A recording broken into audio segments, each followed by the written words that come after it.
অন্তর্বর্তীকালীন সরকারের সময় যে পরিমাণ পুশিনের ঘটনা দেখা যায়নি, এখন সেটা দেখা যাচ্ছে। এখন ধরেন বিএনপি সরকার এলো, বিএনপি শুভেচ্ছা জানালো, বিএনপিকে ভারত সরকার জানালো, খালেদা জিয়ার শেষ বিদায়ের সময়ও জয়শঙ্কর নিজে দেশে এলেন। ফলে এক ধরনের সম্পর্ক উন্নয়নের বিষয়টা আমাদের দৃষ্টিগোচর হলো। অন্তর্বর্তীকালীন সরকারের সময় যা হয়নি সেটা এখন কেন এত বেশি পরিমাণ বাড়ছে? হঠাৎ করে এত পুশিনের ঘটনা কেন বৃদ্ধি পাচ্ছে বলে আপনার মনে হয়? দেখেন, প্রথম কথা হচ্ছে মানে এই দৃশ্যগুলো আসলে খুব অস্বস্তির এই অর্থে যে এই যুগে এই সময়ে এসে মানে রাত জেগে মানুষকে ঠেলছে, আবার পাল্টা ঠেলাঠেলি হচ্ছে। মানে কোথায় আমরা পৃথিবী কোথায় চলে গেছে, চাঁদে যাচ্ছে স্যাটেলাইট, মানে সেই যুগে এটা আমাদের দেখতে হচ্ছে। মানে দিস ইজ সামথিং ভেরি মানে unfortunate to see from all part. এটা গেল, এটার পর মানে একটা মানবিকতার ওদের ব্যাপার আছে যে মানুষগুলা ধরেন সেই মানুষগুলা কারা, তার প্রথম কথা তারা মানুষ। তো ফার্স্ট কথা হচ্ছে মানুষের অধিকার হচ্ছে সবার আগে। এই মানুষের জন্য তো সব কিছু, সে যে দেশেরই হোক, যে সমাজেরই হোক। এবং তার দেশের আমি আজকেই দেখছিলাম যে আধার কার্ড আছে, মানে যেটা ইন্ডিয়ান নাগরিকত্বের একটা প্রাইমারি বলা যায় ন্যাশনাল আইডি। তো সেইটা আছে এবং সুপ্রিম কোর্টের তাদের সুপ্রিম কোর্টের রায়ও আছে যে স্ট্রিক্টলি যারা আছে তাকে আসলে করা যাবে না, ডিস্টার্ব করা যাবে না। কারণ তাদের দেশের নাগরিকত্ব নিয়ে যেটা মাঝে মধ্যেই প্রশ্ন ওঠে এবং বিজেপি গভর্নমেন্ট 2014 সালে আসার পর থেকেই তো এই জিনিসটা এই জায়গায় পৌঁছালো। মামুন ভাই, এটাও তো সত্য যে ধরেন সবার উপরে মানুষ সত্য, তাহার উপরে নাই, কিন্তু মানুষ মানুষ করেই তো আমরা রোহিঙ্গা সংকটটা কাঁধে নিয়ে আছি। আবার যদি আরেকটা সামনে আসে, এই কারণে না মানে মানুষ সংকট কি, এটা তো আমরা শুধু মানবিকতা দেখবো কেন, যার দেশের মানুষ মনে করেন, আমাদের তো মানবিকতা দেখার কিছু নাই।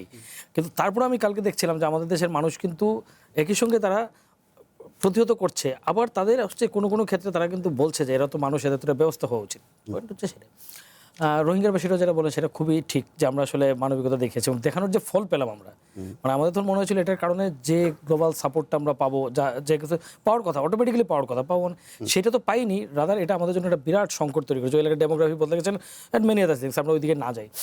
এখন এখানে যেটা বললেন, আমি যদি পার্টিকুলার আপনার কোয়েশ্চেনে আসি, সেখানে অন্তরিক ওই ইন্টারিম গভর্নমেন্টের সময় তো আসলে এখানে বিজেপি গভর্নমেন্ট ছিল না। তখন যদি শুভেন্দু ক্ষমতায় থাকতেন তাহলে হয়তো এই দৃশ্য দেখা গেলেও যেতে পারতো। এবং ইন্টারিম গভর্নমেন্টের সময় যেটা হয়েছিল কি, তখন ভারত এবং আমাদের সঙ্গে সম্পর্কটা একটা অদ্ভুত জায়গায় ছিল। মানে মূলত ভারতের কেন্দ্রীয় সরকারের সঙ্গেই আমাদের অনেকগুলো ইস্যু নিয়ে কথা হচ্ছিল, সামগ্রিক ভারতীয় আধিপত্যবাদ এবং ওই বিষয়গুলো নিয়ে। তখন ভারতের সঙ্গে এই যে আমাদের কি বলা যায় যে অমীমাংসিত যে ইস্যুগুলো, এটা তো একটা অমীমাংসিত ইস্যু, বহুদিন ধরে চলছে, পাল্টাপাল্টি চলছে বা অন্যান্য বিষয়, এগুলো তখন আসলে সেকেন্ডারি হয়ে গিয়েছিল।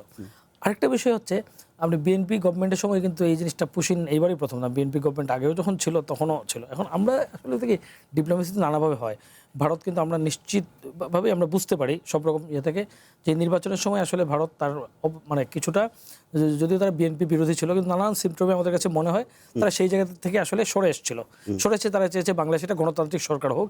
কারণ আগের গভর্নমেন্ট ওয়াজ মোর ডেঞ্জারাস বা মোর আনকমফোর্টেবল টু দেম, আগের গভর্নমেন্ট। ফলে তারা সেটা চেয়েছে এবং সেটা তাদের বেটার অপশন, ওই মুহূর্তের কনসিডারেশনের মধ্যে যেটা বেটার অপশন সেটার দিকে তারা গিয়েছে।